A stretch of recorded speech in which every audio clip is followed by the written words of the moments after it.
오늘 수요 성경 공부는 레위기 25장에 나와 있는 안식년과 희년에 대해서 한번 살펴보도록 하겠습니다. 이 안식년과 희년은 교회에서 이야기되는 내용 중에 굉장히 중요한 내용을 담고 있고, 또 우리 그리스도인들의 실제적인 삶에 있어서 많은 것들을 생각하게 하고 세상과는 다른 가치관을 지닌 그리스도인들의 삶에 대해서 많은 것들을 생각하게 해주는 그러한 본문입니다. 먼저 안식년에 대해서 살펴보도록 하겠습니다. 안식년은 여러 성경 본문에 나와 있는데, 앞서서 출애굽기 23장에도 이와 관련된 내용이 등장하고 있습니다. 너는 6해 동안은 너의 땅에 파종하여 그 소산을 거두고 7째 해에는 갈지 말고 묵혀두어서 내 백성의 가난한 자들이 먹게 하라. 그 남은 것은 들짐승이 먹으리라. 내 포도원과 감람원도 그리할지니라. 오늘 본문인 레위기 25장에서도 비슷한 이야기를 하고 있습니다. 너희는 내가 너희에게 주는 땅에 들어간 후에 그 땅으로 여호와 앞에 안식하게 하라. 너는 6년 동안 그 밭에 파종하며 6년 동안 그 포도원을 가꾸고 그 소출을 거둘 것이나 7째 해에는 그 땅이 쉬어 안식하게 할지니 여호와께 대한 안식이라. 자, 이러한 안식년의 명칭은 샤비트입니다. 7번째라는 말인데, 매 7년마다 돌아오는 행해지는 하나님의 명령에 따라서 안식년을 실행하게 되어 있습니다. 그 내용은 주로 7년 주기로 땅을 경작하지 말고 쉬게 하라는 것입니다. 그리고 쉴 때 쉬는 동안 자연 발생적으로 생기는 열매나 그 모든 것들을 가난한 자들 또 어려운 사람들이 취할 수 있도록 해 주라고 하는 것입니다. 출애굽기와 또 레위기, 신명기 등에서 이러한 내용을 언급을 하고 있습니다. 그 안식년의 의미를 살펴보자면, 먼저 이 땅을 쉬게 하기 때문에 1년 동안 그 땅은 그 농사를 짓지 않고 자연 상태 그대로 두게 됩니다. 이것은 어떤 생태계의 회복을 의미한다고도 할 수 있고, 오히려 농사를 짓는데 도움이 되는, 물론 당장 농사를 짓지 않기 때문에 사람들한테는 큰 손해가 날 수도 있는 그러한 명령이지만, 땅은 지력을 회복해서 오히려 그 다음에 더 많은 수확을 거둘 수 있는, 아마 사람들이 자연적으로는 경작할 땅을 놔두고 1년 동안이나 휴경한다는 것은 쉽게 결정하기 어려운 그런 내용일 것입니다.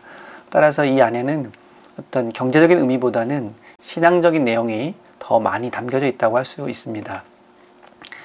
레위기 25장 4절에 보면 7째 해는 그 땅이 쉬어 안식하게 할지니 라고 말하고 있는데, 인간과 그리고 모든 동식물뿐만 아니라 땅까지도 안식하게 하는 하나님의 천지 창조의 정점이라고 할 수 있는 그 안식의 규정이 모든 그 피조 세계에 다 해당한다는 것을 이 안식년은 굉장히 구체적으로 우리에게 보여주고 있습니다.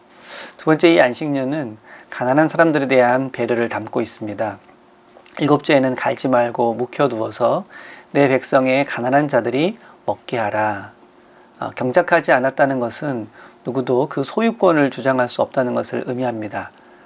소유권이 없는 자연 발생적으로 생겨난 그런 곡식이나 열매 등은 가난한 사람들이 어떤 지주나 토지 소유자의 눈치를 보지 않고 취할 수 있도록 그렇게 배려를 하고 있습니다.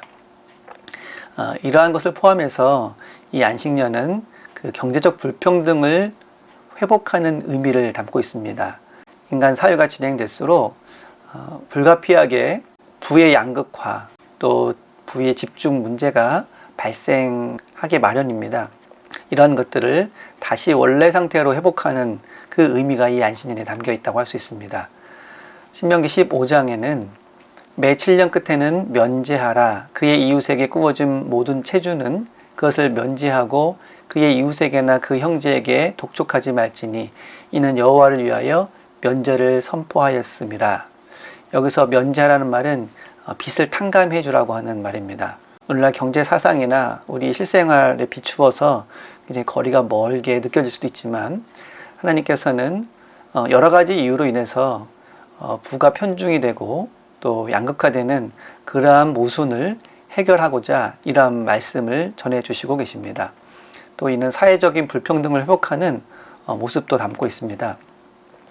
내 동족 히브리 남자나 히브리 여자가 내게 팔렸다 하자. 만일 6해 동안 너를 섬겼거든 7째 해는 너는 그를 놓아 자유롭게 할 것이요. 고대 사회에서 그 사회 구조의 모습 가운데 제일 두드러진 것이 바로 그 노예제라고 할 수 있는데, 어떤 이유에서든지 노예가 되었을 때 그가 한 7년 동안 그 주인을 위해서 봉사하면 어느 정도 그가 노예가 될 수밖에 없었던 그런 어떤 채무라든지 해결될 수 있다고 보고 있는 것입니다. 그런 전제를 두고 그를 다시 자유인으로 회복시켜 주어야 한다는 규정을 담고 있습니다. 이처럼 빚을 탕감하고 노예를 해방하고 또 땅을 쉬게 하는 이러한 안식년은 성경에서 큰 의미를 담고 있고 또 기독교인들의 생활에도 많은 고민거리를 안겨주는 그런 내용이라고 할 수 있습니다. 이제 다음으로 희년에 대해서 한번 살펴보도록 하겠습니다. 먼저 그 희년에 대한 개괄적인 내용을 살펴보면 이 안식년이 7번 돌아오게 되었을 때 그때를 희년이라고 하면서 그 7월 10일인 속죄일 날 뿔라팔 소리를 내서 이 안식년을 선포합니다. 그래서 50년째 해를 거룩하게 하여 모든 백성들을 위해 자유를 공포하라. 이 해가 희년이다 라고 이야기를 하고 있습니다. 이 희년이라는 말은 그 영어의 주빌리라는 말에서 번역이 된 말입니다. 근데 이 주빌리라는 말은 히브리어 성경의 요벨이라는 말에서 온 그런 단어입니다. 근데 이 요벨은 숫 양의 뿔을 의미합니다. 앞서 살펴본 것처럼 뿔나팔을 불어서 희년을 선포한 데서부터 이러한 명칭이 유래하고 있습니다. 이 안식년이 7번 지난 50년마다 이 희년이 돌아오는데, 이 희년은 안식년에서 행했던 일들을 더 확대해서 더 강화해서 시행할 것을 주문을 하고 있습니다. 본문 레위기 25장과 민수기, 에스겔 등등에서 이 희년에 대한 언급을 하고 있습니다. 희년의 내용을 좀 더 구체적으로 살펴보면 첫 번째로는 토지를 원상으로 복귀하라는 것입니다. 이스라엘 백성들이 이후에 가나안 땅에 들어갔을 때 그들이 기업으로 토지를 분배받게 됩니다. 그리고 그 토지는 사사로이 매매할 수 없게 되어 있는데 그것은 하나님이 주신 기업이기 때문에 그렇습니다. 그런데 실제로 그들이 살면서 여러 가지 이유로 토지를 남에게 양도하거나 매매했을 경우 이것이 결국에는 다시 원래의 주인에게 돌아오도록 하는 것이 희년의 가장 중심적인 내용이라고 할 수 있습니다. 또한 안식년에서처럼 노예를 해방하는 것, 같은 이스라엘 백성들끼리 여러 가지 이유로 노예가 되었을 때 그들을 다시 자유인으로 회복시키는 것이 또 희년의 중요한 내용입니다. 그리고 또한 부채를 탕감하는 것입니다. 빚을 지고 그 빚 때문에 도저히 정상적인 생활을 할 수 없는 많은 사람들에게 이 희년은 다시 한번 새로운 삶을 시작할 수 있는, 개인뿐만 아니라 그 가족이 새로운 삶을 시작할 수 있는 기회를 부여하는 것이고, 이것은 이스라엘 공동체가 이러한 채무라든지 또 사회적 신분 이런 것들로 인해서 붕괴되지 않도록 하는 매우 강력한 그러한 보호 장치라고 할 수 있습니다. 이 모든 내용들은 기본적으로 원래 상태로 되돌아가게 하는 그런 장치입니다. 그래서 이것을 리셋 버튼과도 같다 이렇게 말하는 일도 많이 있습니다. 이러한 안식년과 희년의 핵심은 모든 것의 주권이 하나님께 있다는 것입니다. 땅도 사람도 그리고 경제적인 것도 이 모든 것의 주인이 하나님이기 때문에 우리 인간이 주인 노릇하는 것을 돌이키는 그러한 의미가 이 안식년과 희년에 담겨져 있습니다. 또한 여기에는 가난한 사람들을 위한 그 보호장치를 마련함으로써 인권을 강력하게 보호하고 있습니다. 하지만 이것이 기계적인 평등을 의미하는 것은 아닙니다. 모든 사람이 공평하게 물질이나 재화를 나눠 갖는다든지 하는 그런 의미가 아니라 원래 그들에게 하나님께서 주신 그 기업을 그대로 유지할 수 있도록, 그리고 공동체가 와해되지 않고 조화롭게 살아갈 수 있도록 하는 그러한 장치라고 할 수 있습니다. 이것을 가지고 어떤 공산주의적인 이러한 안식년과 희년은 하나님의 명령으로 인해서 이러한 인간의 이기심과 탐욕으로부터 벗어날 수 있는 기회를 제공한다, 이런 의미를 담고 있습니다. 곧 그것은 죄에 빠진 인간을 다시 한번 그 죄로부터 벗어날 수 있는 기회를, 해방의 기회를 얻는 것이다 라고 볼 수 있습니다. 하지만 안타깝게도 이러한 안식년과 희년은 이스라엘 역사 가운데 실제로는 거의 준수가 되지 않았다고 보여집니다.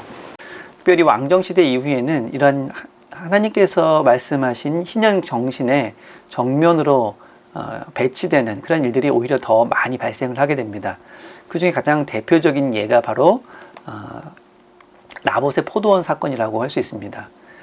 야합 왕이 나봇이 가지고 있는 포도원을 탐내서 그것을 팔라고 말했을 때 나봇이 말하기를 그 조상의 유산을 왕에게 주기를 하나님께서는 금하실 것이다 라고 하면서 희년 사상을 내세워서 그 포도원을 판매하는 것을 거절하게 됩니다.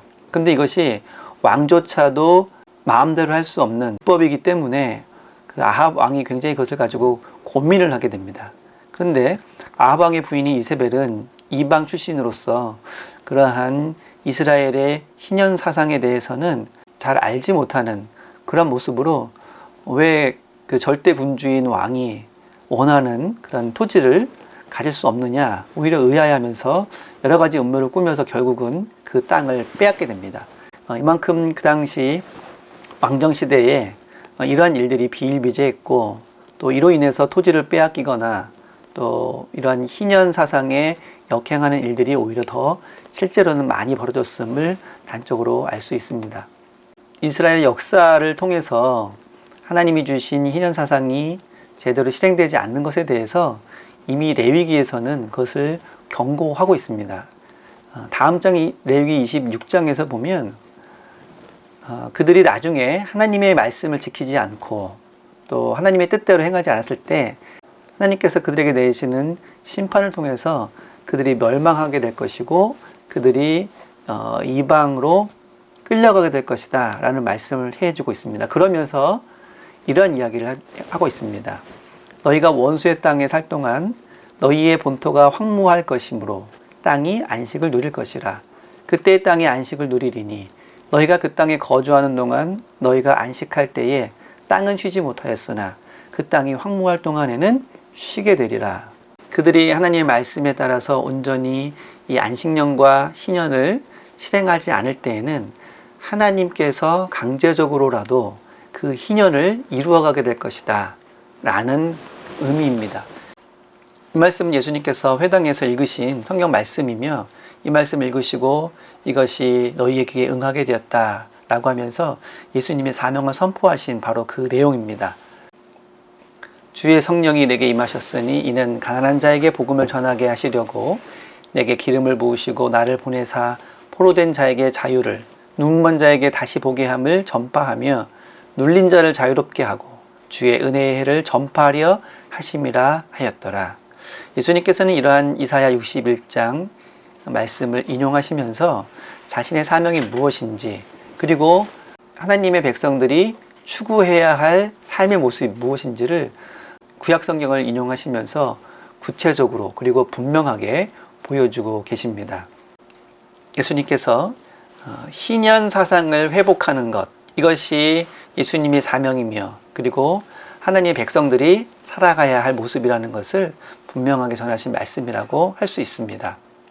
이제 우리가 안식년과 희년에 대해서 살펴보았는데, 문제는 이러한 사상들을 우리가 오늘날 우리의 삶 가운데 실제적으로 적용하면서 살아갈 수 있느냐라는 것입니다. 이 시대가 변화되고 또 세속적인 가치와 상황들이 성경에 나와 있는 것과는 매우 다르기 때문에 어떻게 이것이 적용되고 실행할 수 있는지 굉장히 단순하지 않고 복잡한 모습이라고 할 수 있습니다.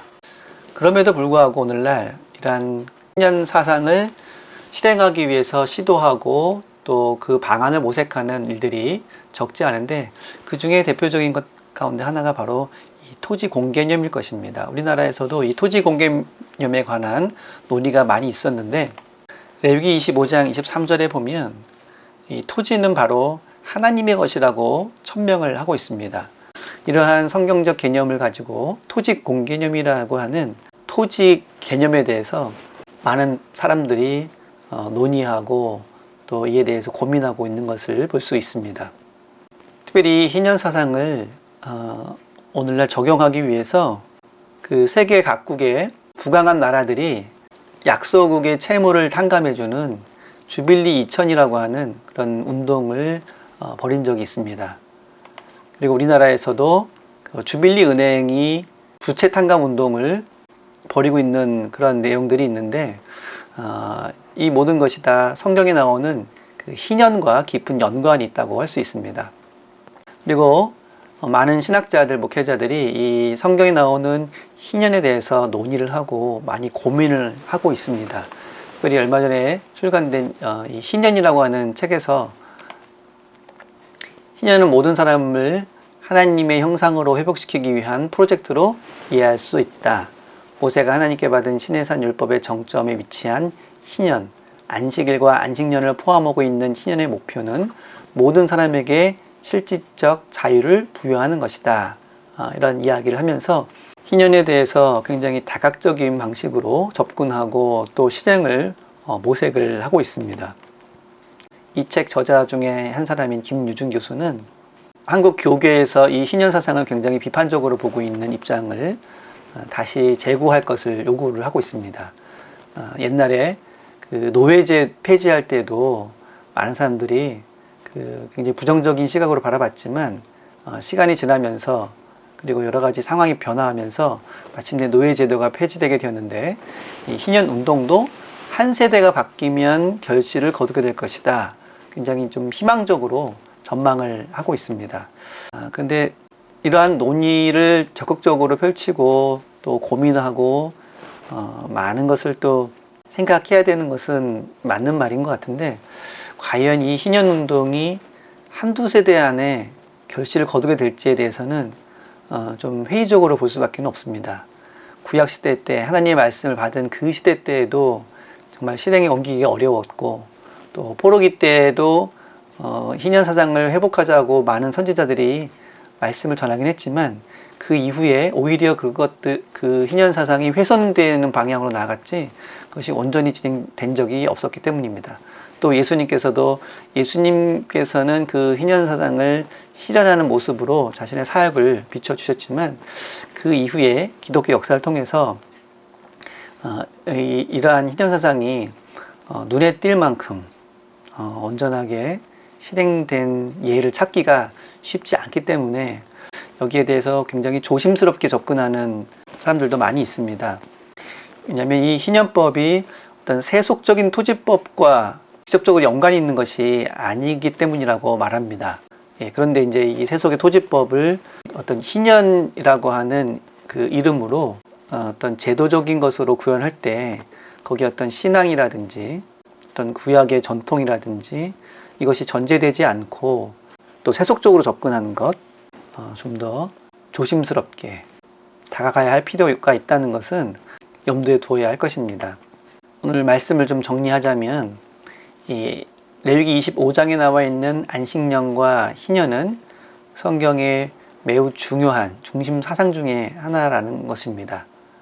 이것은 우리가 건너뛰거나 생략하거나 다루지 않아도 되는 부수적인 문제가 아니라 모든 신앙인이라면 관심을 가지고 깊이 생각해 봐야 할 그러한 주제임에는 분명합니다. 하지만 그 담고 있는 내용을 섣부르게 세속적으로 접근하는 것, 어떤 신앙적인 전제라든지 이런 것들 고려하지 않고 단순히 어떤 제도 몇 개, 법률 몇 개를 제정해서 이런 희년 사상을 실행할 수 있다. 이렇게 너무 낙관적으로 접근하는 것은 좀 조심스럽게 바라봐야 할 필요는 있습니다. 그럼에도 불구하고 분명한 것은 그리스도인으로서 이 문제에 대해서는 반드시 고민하고 또 그 실행 방안을 어떠한 방식으로든지 찾아야 할 굉장히 중요한 주제이며 명제라는 것은 분명합니다. 그리스도인으로서 오늘날 우리가 살아가고 있는 이 사회 제도, 특별히 자본주의 사회 속에서 우리가 어떠한 마음가짐과 자세로 살아가야 하는지, 과연 우리가 이렇게 세속적인 삶을 아무런 고민 없이 살아가도 괜찮은 것인지에 대해서는 분명한 고민의 시간이 필요할 것입니다. 이러한 희년 사상을 추구하는 삶은 구약에서뿐만 아니라 신약에서도, 그리고 예수님께서도 보여주신 모습이라고 할 수 있습니다. 우리가 특별히 요즘 여러 가지 사회적인 또 경제적인 재난을 겪고 있는 이들이 많이 있는 이때에, 그리고 이것을 두고 굉장히 각계각층에서 첨예한 의견 대립과 또 논쟁과 또 심하게는 다툼까지 일어나는 모습을 보면서 그리스도인으로서 이러한 문제에 대해서 어떻게 접근해야 하는가, 그것은 세속적인 어떤 상식이나 어떤 이념과 철학에 의해서가 아니라 성경적 가치관을 가지고 어떻게 이런 문제를 우리가 바라볼 것이며 또 구체적인 실행 방안을 강구할 것인지 함께 연구하고 고민하고 또 그 해답을 찾아가는 것은 굉장히 중요한 일이라고 할 수 있습니다. 특별히 교회가 이러한 일들에 대해서 좀 힘을 모아서 또 학자들과 또 목회자들 또 평신도들 함께 이런 문제에 많은 관심을 가지고 여러 가지 실행 방안을 함께 모색해 나가는 그러한 시간들이 될 수 있기를 바랍니다.